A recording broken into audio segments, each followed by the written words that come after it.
let's get to this. Extreme weather is emerging as a top threat to global supply chains, which is having an impact on everyday prices for the United States on the shelves.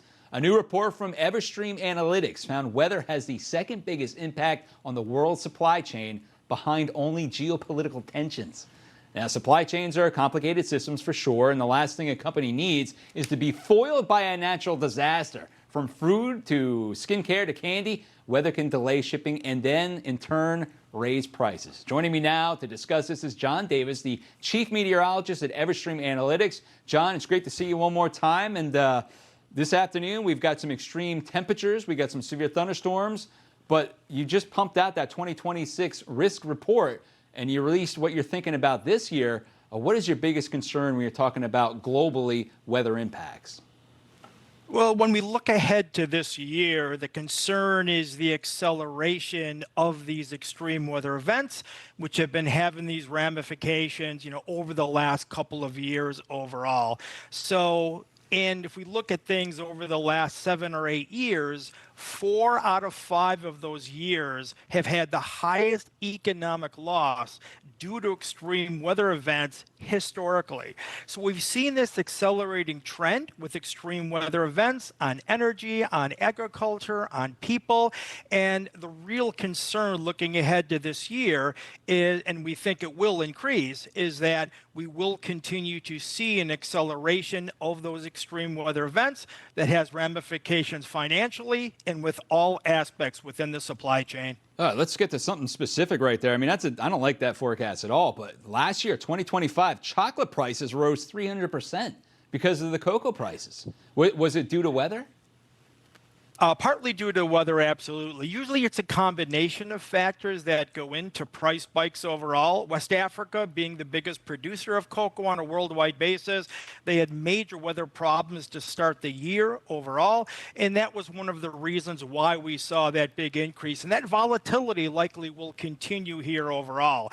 It not only affects chocolate, but it does affect other things. Cocoa butter, for example, does put into products in the pharma industry and cosmetics. So it's not just food, but certainly cocoa is a product that is into many different sectors within the supply chain overall. Understood. This one frightens me a little bit as well. Wheat. I mean, that's a huge staple that everybody across the world needs. 18% down from 2025 from the average. What are you thinking about this year for wheat? Yeah, from a wheat, the price volatility looks like it will continue out there as we go through this year, especially in other areas of the world outside of the U.S. That was the big problem here last year. And much like cocoa, from a wheat standpoint overall, wheat starch, which of course is the staple from a bread and pasta standpoint, you also have implications from a wheat starch standpoint going into cardboard boxes and the adhesives that they use. So thinking of the Amazons of the world, the Walmarts of the world, Wow. Things like that. So again, it goes far beyond food and bev, things that we eat, but it also goes into every little aspect within the supply chain. Yeah, you know what? You think about that. Wheat is used for other things other than food. So let's talk about some other things we should be concerned with. You hit on it before. It's not just about the food. It's about everyday products that are being affected.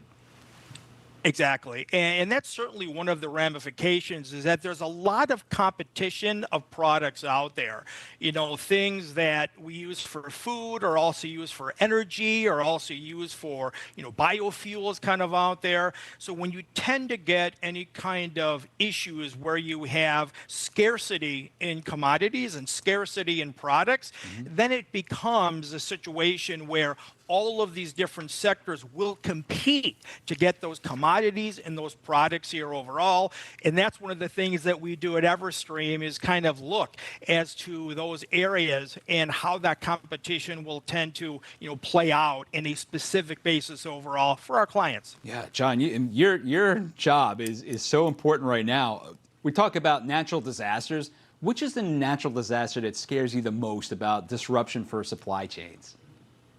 Tropical cyclones for sure, whether that's hurricanes in the Atlantic, typhoons in the West Pacific, they can have major impacts, not only when that tends to hit an area, but those ramifications can be in place for weeks, if not months. So it's the lingering effect of those overall situations here. They have major ramifications in the supply chain. But yeah, from a pure risk standpoint, tropical cyclones, typhoons, and hurricanes, that is the thing that certainly, worries us the most and has the biggest ramifications, in the supply chain and reverberates around the globe. Man, so you are tied in, John, to that hurricane forecast when they first start pumping them out in the beginning part of the year.